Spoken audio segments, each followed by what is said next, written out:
Hey everybody, this is Debra. Hey. How you doing? And I'm here for another episode of Luminescence with the incredible Issa Prescott. I'm here with Issa Prescott, who is the co-founder of the plant-based Cookout in ATL. And you are also the founder of ATL Juice Company. Yes. Which stands for A Taste of Life. Yeah, a lot of people don't catch that, but I think you're one of the few people that picked up on it right away. So. I did a little bit of research, a little bit. And what else do I want to say about you? Do you call your umbrella thing ATL Vegan, or that's more like your Instagram name? Yeah, that's just my Instagram name, and the ATL Vegan is my website. That's an extension of my Instagram, which is just a blog of the vegan food that I have become passionate about. Not just the food, but the juices too. So it started out as just a food blog, but it's become more of just a personal lifestyle for somebody like myself who's conscious about the food that they eat. So, and I, part of my story is I lived in ATL, I moved to California, I came back, and there's all these people that are new to me that are on the scene, and you're one of them. Okay. And the vegan scene in Atlanta has grown so much since I left. Yeah, it's definitely it's booming right now. I mean, I think with a lot of the new restaurants opening up, Atlanta has sort of catapulted itself to the top of all of the major cities in the nation.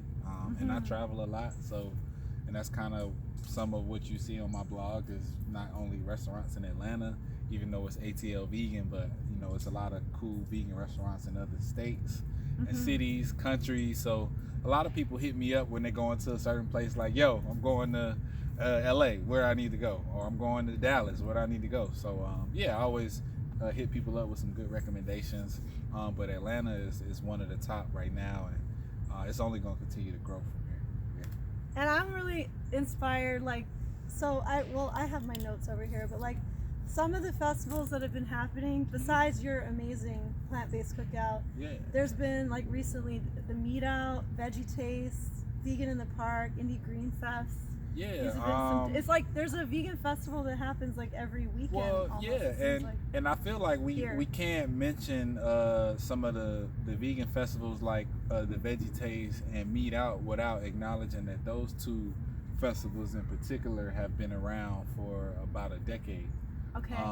They before the vegan trend just kind of took over and took storm, they were already really trying to educate people and get the word out about that lifestyle. So you'll see some of what I call the OG vegans at those events, the ones that's been doing this for a long time, back when everybody was eating tofu and just knew that was the healthiest thing for us. Those are old school tofu and nutritional yeast and Bragg's vegans. That what I'm saying? Was me back in the back in the day, right? Or whatever. But it's been cool to see that transition. But yeah, those two festivals in particular, they've been around for a long time. The Vegan in the Park, that's a really cool new one that's right in Emmett Park. So I don't think there's anything like it in that area. And Tuere, who's the lady that runs that one, I got a chance to work with her on that festival, and this was her first year. But I think that's going to be a festival to look out for sure. Indie Green Fest, I think they just kind of are setting the standard for what people really want to see at a vegan festival. So I make sure I vend at all of theirs, and actually all of the events that you name, I support all of them as vendors. As you're vending with your juice. Yeah, right. So I always show up with my juices, and those are some events that you can always, as a vendor, you can trust that it's going to be a lot of people there. All of those events did really well for ATL Juice Company. We got a helicopter flying over us. Perfect time. We're in the flow. We're in the perfect flow. Right, we're right in the middle of the city, so that's to be expected. It look like we're about to go get somebody. It's really close to it. All right, so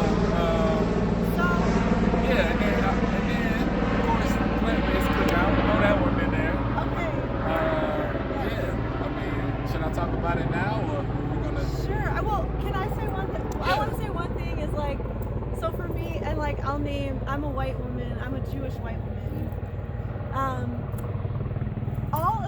All these ones that I've named, I believe all of them are Black organized, Yeah. like, and pretty much like almost completely Black vegan vendors. Yeah. So I feel like that for my audience that's not Black, 'cause, like some people, I have people of all cultures watching this, but like I feel like there's some people that think, or especially maybe white people, I don't know, or people in general that think that veganism is a white person's thing, or that, do you know what I'm saying? Yeah. Like, so my experience, and I feel like you're a part of this movement in Yeah. Atlanta that's like so solidly like a Black vegan movement that is growing, that is like just so many events, so many businesses, so many restaurants, like anyway, I just wanted to name that. Yeah, I think that's really cool that you talked about that. And that's something that I talk about every time I travel and go somewhere else. I'm reminded of how lucky we are in Atlanta to have this Black mecca of Black businesses and vegan companies, and, you know, people doing events or opening up restaurants or whatever it is. You know, there's a lot of Black people out here doing it, and it's really a cool and fast-growing community. Very inclusive and open to all cultures. You know, you're gonna see all type of people at all of these events, which is really one of the coolest things about it. So yeah, I'm glad you named that, and it's cool to just see all types of people like yourself, a Jewish white woman, coming out and embracing that culture and being a part of it. You know, so that's the cool thing to me. Yeah, it's so inspiring. Yeah. So, but yeah, go ahead and talk about your, because this was the first summer that you did your festival? Yeah, so okay. 2019, July 6th, that Saturday of that July 4th Independence Day weekend, we decided to do the first ever, and we looked around, even in other states, and we didn't see anything like it. But it's the first ever plant-based cookout, which means a specific cookout made for people that are looking to just be a little bit more health conscious on that July 4th weekend.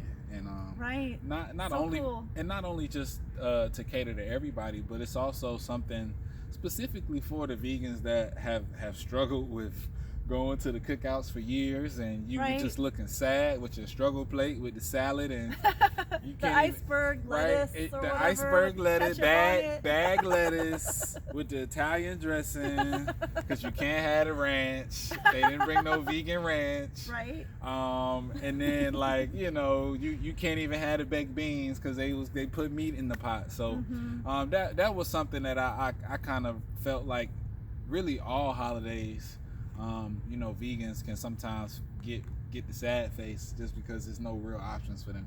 So that was the first time you saw just thousands of people come together on a holiday like that. That's generally centered around meat, right? It's July 4th weekend, cookout weekend. It's all about putting meat on the grill. Meat companies make so much money during that time of year, and it's also not good for the environment. You know. We're starting to find out the effects of you know, the cattle farm industry and what it has on our environment. So just imagine on those types of holidays how much more damage that we do as when we indulge even more than we do on a regular basis. So we feel like by having that type of event, not only are we catering to people's taste buds who want to indulge but don't want to necessarily eat meat, but we're also trying to find a way to reduce our carbon footprint on the environment as humans. So it was a fun event. We had a blast. The coolest thing about it was the reception from the community. I mean, like, it went from, you sold out, right? Well, what happened was we put 300 tickets out just to be like, okay, let's see what the free tickets do. The free tickets sold out in about 2 weeks. So we were like, no, it was about 1 week they sold out. So it was like, okay, let's put out another 300. We put out another 300 free tickets.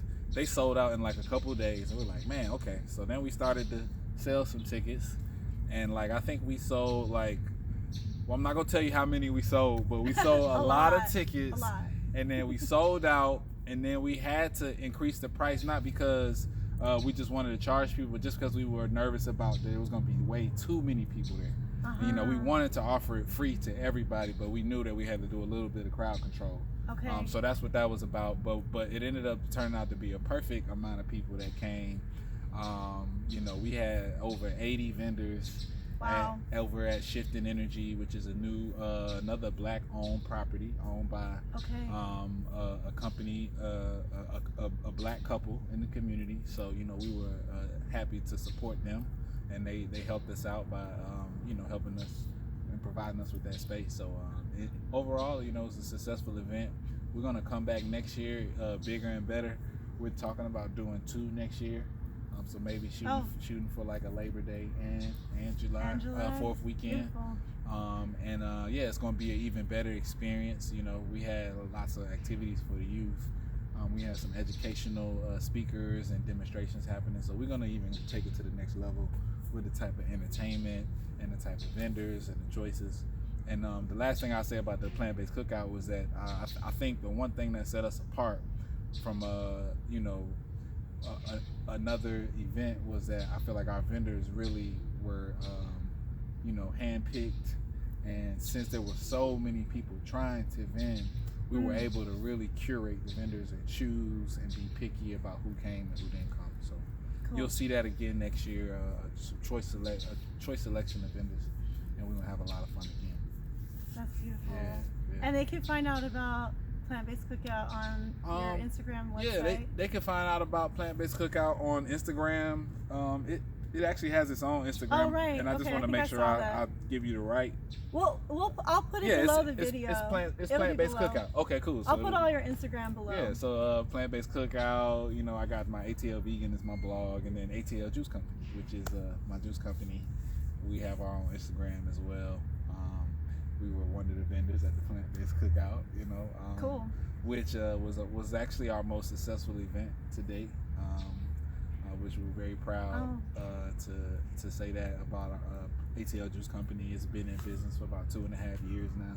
Okay. And you know, I bought my juicer about 4 years ago, just because I found out about like cold press juicing and how it's so much better than, you know, juicing with a regular juicer, because it preserves the nutrients because of the way that it uses that hydraulic press. And so I just was like fascinated with that process. Started looking up the price of those things. They were extremely expensive. So I was like, okay, only way I can do this is if I go in business. That's the only way I'll be able to afford it. Okay. So I did it, man. I saved up money. I stalked a couple juices on Amazon and eBay for about a year and saved my money up, and I finally said, okay, I'm ready. Wow. Yeah, just did some home recipes for about a year until I felt like I'm confident that I could let somebody else try it. The city has been really taking on to it, but you know, make sure want to share with everybody that you can get the juice at Yaya's Natural Hair Boutique. That's my sister's salon, and she sells it out of there on the daily. It's 2004 Sylvan Road, so you know. She's also on Instagram. Awesome. Too. Okay. Perfect. Yeah. We have like the coolest color behind us. Yeah, that's dope. Like, wow, we did good. Yeah, when did the sky turn purple? We did good with this spot. Yeah, we did pretty good. And Issa's Instagram, by the way, is like your ATL Vegan Instagram. Yeah, ATL is like, _vegan. It's like beautiful. Oh man, you inspired me. I had never tried to batter and fry mushrooms like ever in my life, and I totally got inspired. I was like, I bought some oysters and some shiitakes, and I got some chickpea flour and some grapeseed oil. all my favorites. Yeah, and I did it. I was like, I did it because your Instagram is just beautiful. All the different meals. So he makes you make a lot of your own food and you post, but you also are like constantly traveling. I'm like, who is this person? He's always traveling. He's always like posting from a different city, checking out all the vegan spots. Yeah, man, it's really fun, man. And you know, on my page, I'm really just steadily trying to just share the stuff that I like about being a vegan and show people that it can be fun, it can be easy, and you don't have to eliminate, you know, all of the fun things that you enjoyed about eating back in the day. When you ate meat, or even if you didn't, just making sure that people know it's fun. Right, it doesn't have to be boring. And you got some major press I saw on your website from the fest that you did, like CBS or something? Oh yeah, man. So we CBS came out to the Cookout and they did an interview with me. Also, we had the Atlanta Journal-Constitution did a story on it. Veg News, which was huge. Oh wow! They picked it up and ran it on like their Instagram. Magazine. Yeah, they're like an international magazine, and they they got great presence on Instagram, and a couple other companies. Narcity picked it up. They're pretty huge right now, pretty big blog company, and a couple other local organizations. WRFG FM ran some spots on it. So yeah, I mean, like, we were just like blown away by like all of the people that were wanting to cover it, and wanted to just be a part of that event. We had over 11 different media companies come out and do coverage on the event, from small grassroots to major media companies like CBS and Peachtree TV. So we aired on Peachtree TV and CBS. Wow, so, that's amazing. And we made sure we got a hold of that footage so we can watch it whenever we want to. It's also on my Instagram. You can check it out. We created a YouTube video of the footage as well, so it's all online. Wonderful. Yeah. That's wonderful. So I feel so honored to have you on here. You're like, well, you're definitely a community leader, community organizer, and someone to watch out for in Atlanta. Hey, so. well, it feels good to hear that out loud. Like I think I've kind of maybe have been working towards doing that, but haven't heard anybody verbalize it. And so I appreciate that. Yeah. And you have a following too. Yeah. Like so. You're good. You seem to be good at creating buzz around what you're doing. Yeah. So. Well, we're gonna keep doing that. Look out for some things coming in 2019. 2020, right? I'm still living in 2019, but 2020 is gonna be a big year for ATL Juice Company and for the whole my brand and for the Cookout. Also got another huge project that's still not gonna share that project just yet, but trust me, you'll be one of the first people to find out what's happening in 2020. Yeah, that's wonderful. And do you want to say any last words about like what inspires you to be vegan, or what inspires you to create a little bit about just your own kind of journey, purpose? I would say my inspiration comes from a number of things. First, I have to give a lot of props to my parents for teaching me about the vegetarian lifestyle when I was a young age. When I was a kid, we weren't eating meat. We weren't eating cheese until we got a little bit older. But they showed that lifestyle to me at an early age, and as I got older, several people in my family have suffered from sort of the devil's row of ailments that have destroyed a lot of families in the Black community. Diabetes, high blood pressure, high cholesterol. Grandfather died of a brain aneurysm. Grandmother did dialysis for 10 years before she died. And my father's on dialysis now. So for me, it's about changing that cycle of early death or having to live the final days of your life. You're just not comfortable just because of health reasons. So I wanted to take control of that, and not only that, I've gotten a lot of joy out of sharing the information with others and bringing that same shift in my lifestyle that I saw when I didn't think I was really living that bad. I was like, the chicken is baked, it can't be that bad, or it's just a little bit of rice here and there. But once I got more information and learned more, weight started falling off that I didn't know was in places that I didn't even think I needed to lose weight. And just different things with my health got better. I was suffering from high blood pressure at the age of 26, and I cured that just from my diet, by cutting out meat, dairy, and by not doing too many fried foods. So that's going to always be my motivation, is health and having the best quality of life.